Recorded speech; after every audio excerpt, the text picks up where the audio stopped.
Hello everyone, welcome back to my channel. आज हम psychiatry की एक डेवलपमेंट थ्योरी के बारे में डिस्कस करने वाले हैं, दैट इज पियाजेंट कॉग्निटिव डेवलपमेंट। ये थ्योरी होता क्या है और कैसे इनफ्लेक्स से रिलेटेड इससे क्वेश्चन आ सकते हैं, we are going to discuss this today lecture. Okay, so Piaget cognitive theory, पहले हम समझते हैं कि कॉग्निशन का मतलब क्या होता है।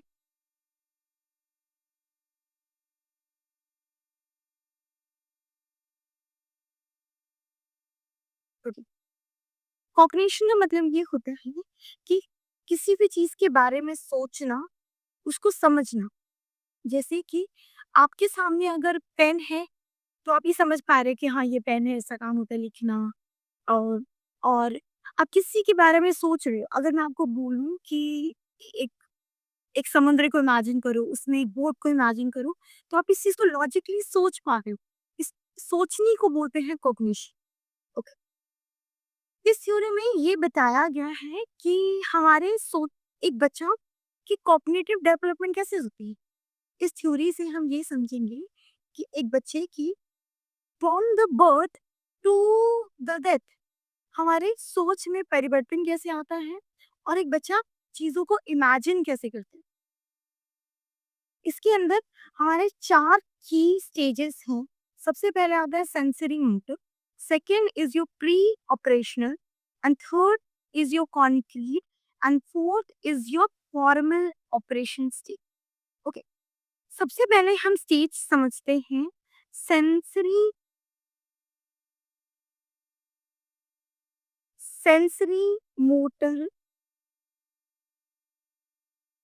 Sensory motor stage.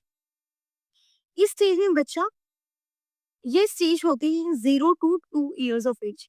इस स्टेज के अंदर जो बच्चा होता है वो अपने सेंसेस, यानी कि हमारे 5 सेंसेस, स्मेल यानी कि नोज, टेस्ट यानी कि टंग, स्किन मतलब कि टच से, या फिर सुन के ईयर से,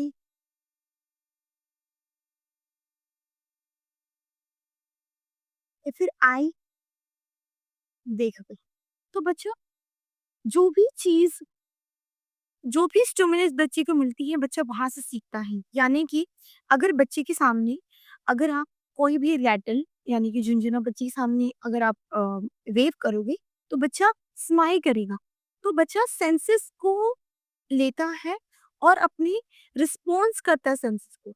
अगर बच्चा मदर को दिखेगा, तो बच्चा मदर की तरफ आंखें कर लेगा। तो यानी कि बच्चा सेंसेस ले रहा है आंखों से और उस पर रिस्पॉन्स कर रहा है। तो इसके अंदर 0 to 2 years में जितनी भी लर्निंग होती है बच्चे की, या फिर कॉग्निटिव डेवलपमेंट होता है, वो सारा का सारा सेंसेस पे डिपेंड करता है। इसके अंदर एक चीज आता है जिसको कहते हैं हम ऑब्जेक्टिव परमानेंस। इसका मतलब ये होता है कि इसको बोलते हैं हम पी का बू। इसका मतलब ये है कि अगर हम बच्चे के सामने फेस कवर करते हैं और हम अपना फेस रिवील करते हैं, तो बच्चे बहुत एक्साइटमेंट होते हैं। या इसका मतलब ये है कि जो बच्चे के सामने जो चीज़ें दिख रही हैं, बच्चा उसी को रियलिटी मान लेता है। एग्ज़ाम्पल और समझते हैं कि जैसे अगर फादर शेव करके आ जाए, तो बच्चा रिकॉग्नाइज़ नहीं कर पाता और बच्चा रोने लग जाता है। तो उसको लगता है कि बियर्ड इज़ द थिंग जिससे वो रिलेट करता है। अगर बियर्ड हट जाता है, तो फादर को रिलेट नहीं कर पाता और इसकी वज़ह से वो रोने लग जाता है। जितनी भी बच्चे की लर्निंग होती है वो ईगो सेंट्रिक होता है। बच्चा खुद के पर्सपेक्टिव से दुनिया को देखता है।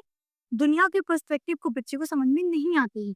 इसके अंदर डेंजर या सेपरेशन एंजाइटी इज नॉर्मल।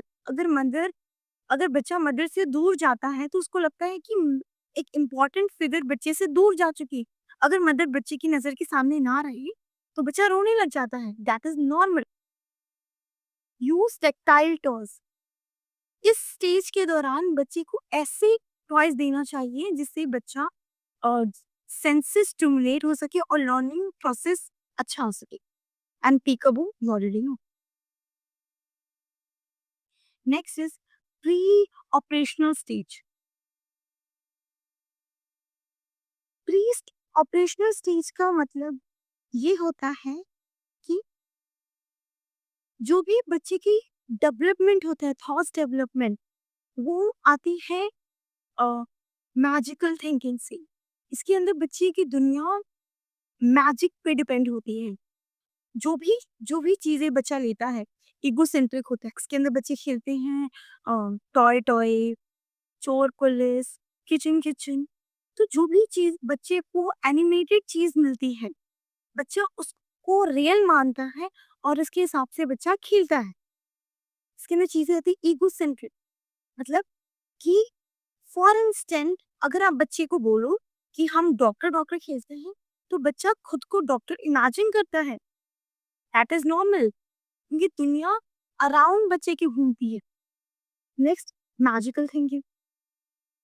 इस स्टेज के दौरान बच्चे मैजिक में बिलीव करते हैं, परियों में बिलीव करते हैं। Next is NCLEX.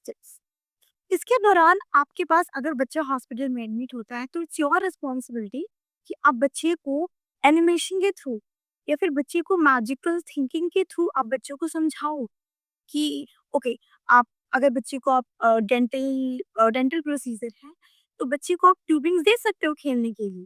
तो बच्चों को आप बता सकते हैं कि ये आपके माउथ में जाएगा, इससे इंसर्ट होगा, तो बच्चे इसको समझेंगे। प्ले थेरेपी, अगर आप बच्चे को कोई भी चीज करवा रहे हो, कोई भी प्रोसीजर करवा रहे हो, तो उससे पहले आप बच्चे के साथ खेलो उस प्रोसीजर से रिलेटेड, ताकि बच्चा अकोमोडेट हो सके। Next, reassure during hospital. अगर इस स्टेज का बच्चा आता है हॉस्पिटल के अंदर आपके साथ एडमिट होता है, तो you need to reassure child. Next is concrete.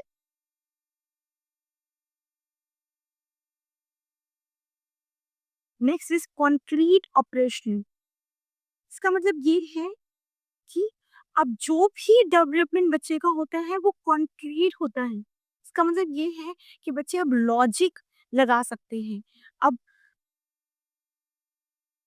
अब कोई बच्चे के थॉट्स में एक बेस बनता है। इसका मतलब ये है कि अगर आप बच्चे के सामने 2 ग्लास रखोगे, एक वाइडर ग्लास होगा और एक लॉन्गर ग्लास होगा, तो बच्चा अब समझ सकता है कि वाइडर ग्लास के अंदर पानी और लॉन्गर ग्लास के अंदर पानी इक्वल है, जबकि दिखने में लॉन्गर ग्लास ज़्यादा लग रहा है। बट बच्चा इस उम्र में समझ पाता है कि वाइडर ग्लास का पानी और लॉन्गर ग्लास का पानी इक्वल है। अब बच्चा क्वांटिटी को इमेजिन कर सकता है, बच्चा लॉजिकली चीज़ों को समझ सकता है। नेक्स्ट, इसके अंदर बच्चे के अंदर क्वेश्चनिंग, अच्छा बहुत ज़्यादा इंक्विजिटिव होता है इसके दौरान कि चीज़ें होती कैसे हैं, चीज़ों को समझता है। नेक्स्ट, जो भी कॉन्वर्सेशन होंगे हम लॉजिकली कॉन्वर्सेशन करेंगे, क्लैरिफाई जितने भी डाउट्स हैं अब हम बच्चे के अंदर क्लैरिफाई करेंगे डाउट।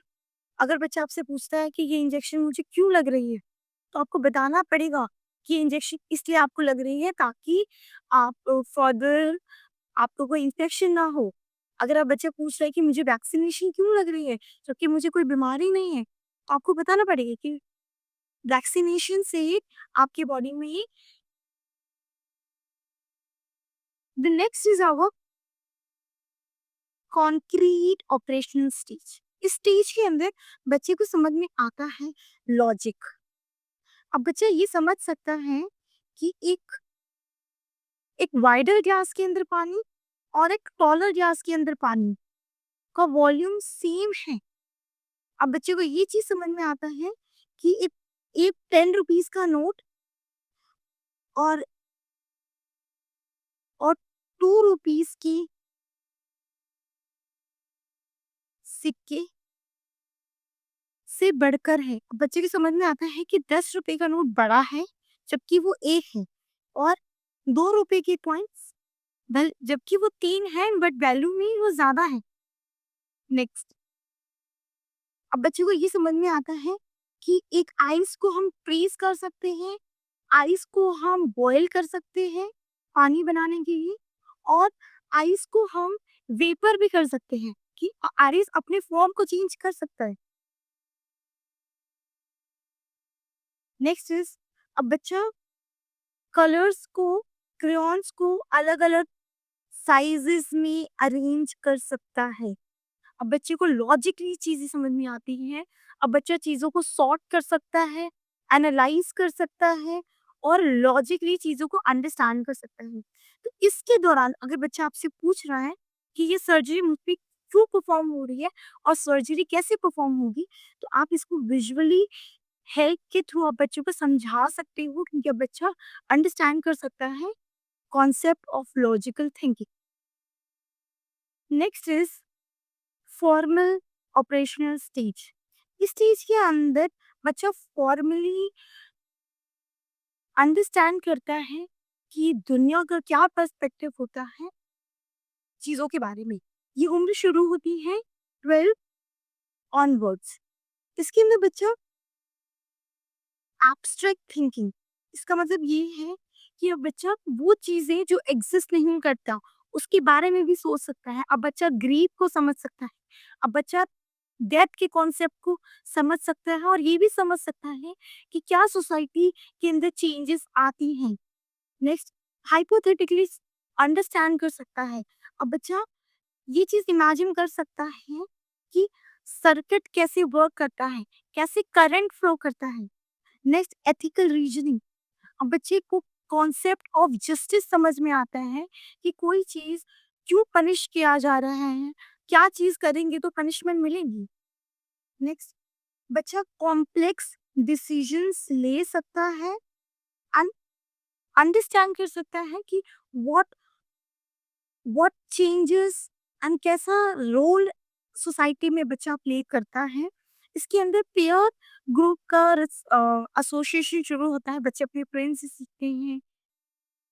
नेक्स्ट, अब जब भी कोई प्रोसीजर बच्चे पे परफॉर्म कर रहे हैं इसके दौरान हमको फुल एक्सप्लेनेशन देना है कि ये प्रोसीजर क्यों किया जा रहा है, एग्जैक्ट टर्म्स यूज करना है जिससे बच्चे की क्लैरिटी हो सके मेडिकल कॉन्सेप्ट के बारे में और बच्चे को एक्सप्लेन कर सके।